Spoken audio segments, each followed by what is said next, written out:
dari kebun yang masih berantakan. Tuh, berantakan banget. Banyak tanaman yang belum dirapihkan. Tanaman yang sudah tua. Teman-teman, akhirnya rak yang di belakang itu tutupnya saya pindah, saya hilangkan biar tanaman-tanaman kale ini bisa tumbuh tinggi ya, menjulang seperti itu. Terus kalau hujan mereka kena hujan, kalau nggak kena hujan mereka harus disiram satu-satu pakai selang, itu cukup lama ya. Problem solve. Karena lagi banyak bunga telang, mau saya petikin aja untuk dikeringkan. Sayang banget kalau dia nggak dimanfaatkan ya. Bunga telangnya juga invasif kemana-mana. Tuh, lihat ke tanaman-tanaman lain, ini harus dirapikan.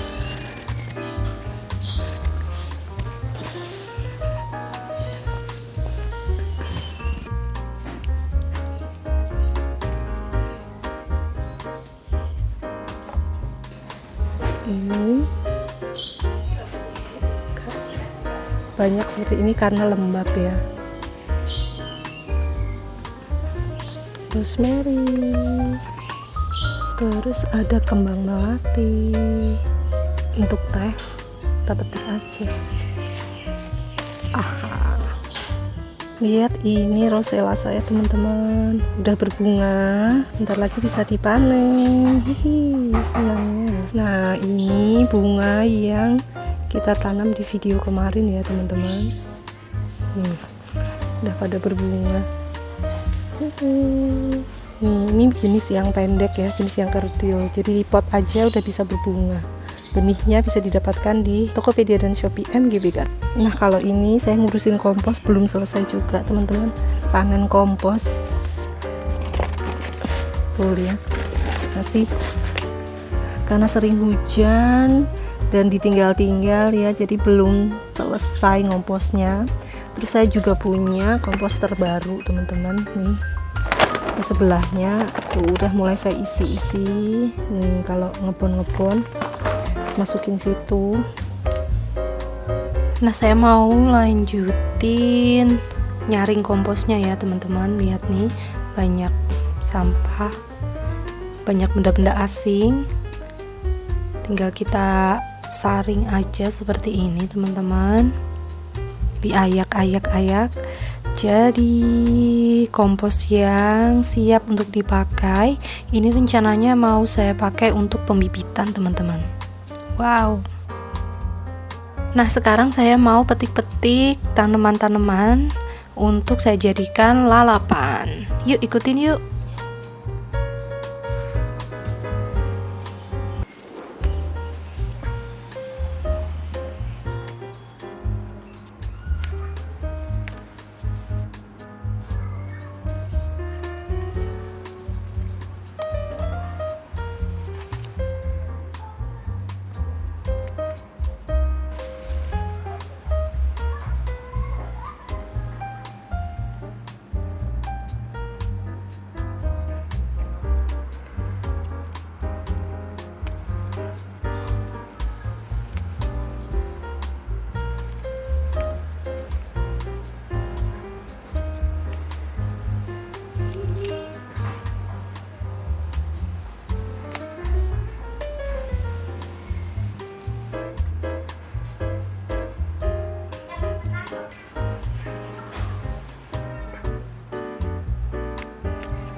Nah teman-teman, setelah tadi kita sudah berkebun, Terus juga kita sudah panen-panen. Sekarang saatnya kita makan-makan. Nah, di sini saya sudah punya lalapan-lalapan yang tadi kita petik ya, dan juga ada bunga-bunga. Terus juga sudah ada nasi, ayam goreng, dan juga tentunya yang merah-merah menggoda ini sambal. Nah, langsung aja kita cobain ya teman-teman. Pertama kita ambil sambelnya dulu. Ini sambelnya sambal tomat mentah. Rasanya nggak terlalu pedes ya, karena saya kurang bisa makan pedes gitu ya, sakit perut. Langsung aja lalapannya, biar gampang ngambilnya. Kita tuker posisinya. Nah, yang pertama akan saya makan adalah daun kedondong muda teman-teman.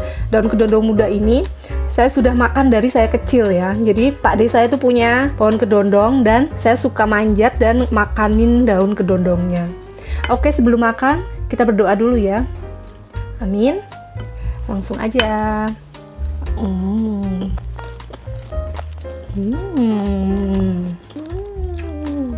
Bagi teman-teman yang belum pernah makan, daun kedondong itu rasanya asem sama seperti kedondong. Cuman teksturnya tentu saja berbeda dengan buah kedondong ya. Asem sih teman-teman, tapi enak banget. Selanjutnya adalah daun mengkudu. Di video kemarin yang pas lalapan saya udah pernah nyobain daun mengkudu. Sekarang saya makan lagi. Pahit, tapi kalau menyehatkan ya kenapa enggak gitu ya teman-teman. Ada sedikit pahit-pahitnya teman-teman ya. Kontras sama daun kedondong, karena barusan makan daun kedondong yang seger dan juga enak gitu. Makan daun mengkudu agak gimana gitu. Karena ada sedikit pahit-pahitnya. Selanjutnya saya mau nyobain, ini adalah favorit saya, pucuk daun lempuyang. Coba tulis di kolom komentar teman-teman pernah nggak makan pucuk daun lempuyang, atau tulis di kolom komentar apakah teman-teman pernah tahu kalau ada tanaman yang namanya lempuyang. Kita cobain ya. Ini biasanya dibotok ya teman-teman, dimasak pakai kelapa muda parut.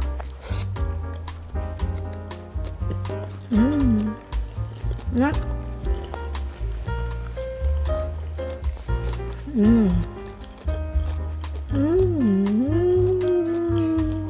Enak banget teman-teman, enak banget karena aromatik. Menurut saya ini enaknya setara dengan daun kenikir. Kalau teman-teman tahu, daun kenikir adalah salah satu lalapan favorit saya, juga daun sintrong.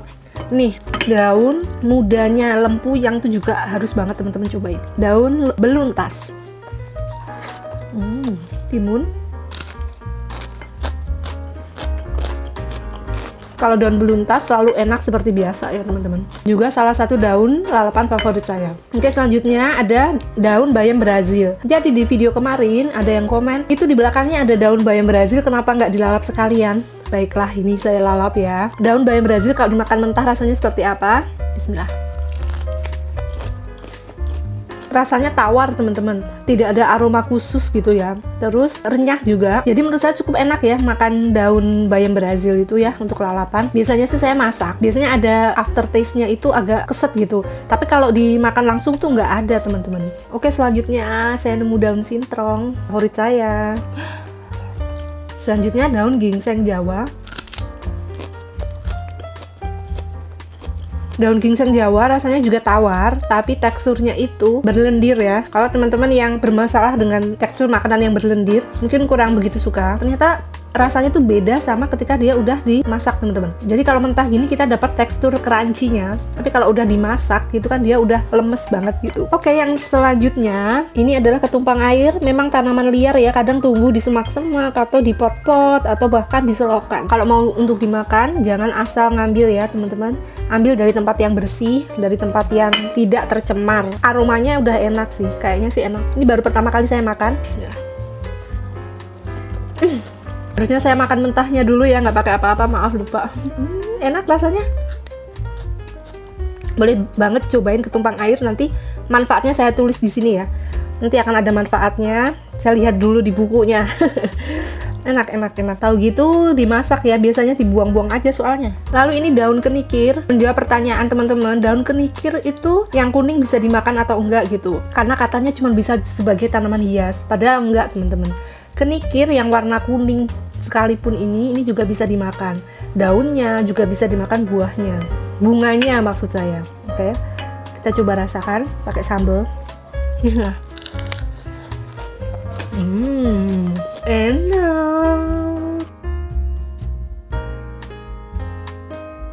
Kenikir memang nggak pernah salah. Oke, selanjutnya daun gedi teman-teman. Kita cobain.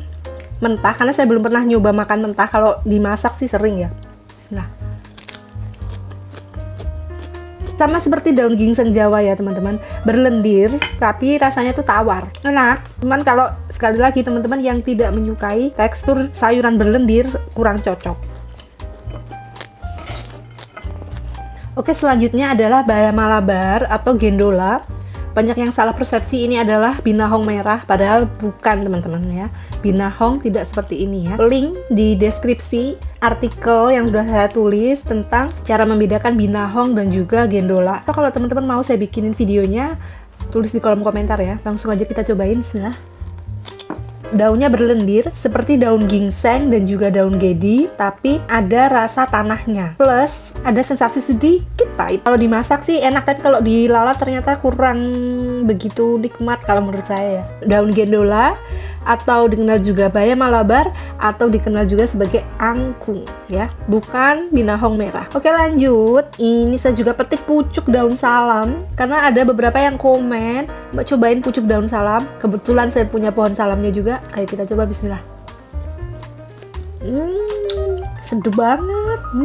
Kalau teman-teman pernah makan buah salam, rasanya mirip buah salam, sepat dan wangi. Sekarang lanjut. Yang selanjutnya teman-teman, saya punya Peperomia pellucida atau dikenal juga sebagai sirih bumi. Punya aroma seperti sirih, tapi dia tumbuh liar, kadang di pot, kadang juga di saluran-saluran air, pokoknya tempat-tempat yang lembab. Ini kalau saya masak udah pernah, cuman kalau dimakan mentah belum pernah.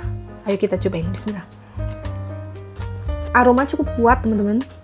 Aromanya seperti sirih, bener-bener seperti sirih. Kalau rasanya sih netral ya, enggak. Bentar ya, coba lagi. Ada pahit-pahitnya teman-teman. Dimakan langsung kurang begitu dapet ya teman-teman. Tapi kalau udah dicampur, keres-keresnya, kriuk-kriuknya itu dapet banget. Oke, lanjut. Saya masih punya begonia, dari tadi dipegang-pegang terus ya. Banyak teman-teman yang komen kalau dari kecil udah makan begonia gitu, terus juga suka dibikin rujak dan dibikin olahan lainnya. Sekarang saya penasaran mau coba makan begonia karena memang begonia itu edible ya, bisa dimakan. Bismillah. Rasanya itu asem seger ya. Nggak nyangka loh, asemnya masih ketinggalan. Beneran nggak nyangka rasanya bisa seenak ini. Tapi pastikan begonianya tidak ditreatment dengan pestisida kimia ya teman-teman. Saya tadi juga petik pucuk daun cabe karena saya penasaran rasanya gimana. Cuman pedes nggak ya? Rasa yang sulit dideskripsikan. Nggak hanya sekedar pahit sih, tapi ada getirnya. Mungkin lebih enak kalau dimasak. Kalau dilalap kayaknya bukan tipe lalapan kesukaan saya. Kayaknya daun-daunannya udah teman-teman, udah saya review semua. Kemudian sekarang ke bunga kosmos atau kenikir. Itu enak, rasanya sama seperti daunnya. Cuman kalau teman-teman alergi jangan makan benang sarinya, makan yang bagian ininya, mahkotanya.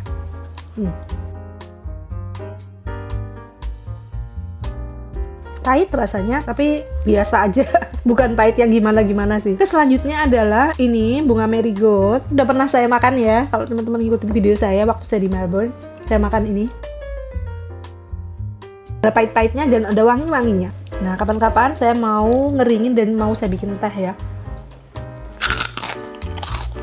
Oke, oh iya, terakhir adalah, belum terakhir, masih ada 2 bunga lagi. Pertama bunga telang. Bunga telang tuh edible. Kalau kita lalap rasanya seperti apa ya? Bismillah. Kok ada manis-manisnya ya? Enak. Sayang saya cuma metik 1. Maksudnya yang lain saya keringkan teman-teman. Saya cuma bawa 1 dan manis. Wow. Kemudian selanjutnya yang terakhir adalah bunga begonia. Ini edible. Ini biasa ada di saladnya orang Thailand. Karena orang Thailand tuh suka makan bunga teman-teman. Bukan cuma Susana aja yang suka makan bunga. Justru mungkin Susana terinspirasi dari orang Thailand kali ya. Suka makan bunga. Bismillah. Asem banget rasanya. Habis teman-teman. Alhamdulillah. Nah teman-teman, alhamdulillah makannya sudah selesai. Saya juga udah cuci tangan. Tada! Pas isoman beberapa waktu yang lalu ada paket yang datang dan membawa ini silver play button. Saya mau ngucapin terima kasih banyak untuk teman-teman semua atas supportnya di video-video saya, baik waktu masih di sini di Indo, terus waktu saya ke Melbourne dan juga sampai ke Indonesia lagi. Alhamdulillah, terima kasih banyak yang tak terkira. Semoga apa yang saya bagikan bermanfaat untuk teman-teman semua. Ambil baiknya, buang buruknya ya teman-teman. Tentu saja masih banyak kekurangan, masih banyak kesalahan di sana sini. Dan semoga apresiasi ini menjadikan lebih semangat dan lebih kreatif lagi dalam membagikan konten-konten yang bermanfaat pastinya. Terima kasih semuanya, sampai jumpa di video-video berikutnya. Bye!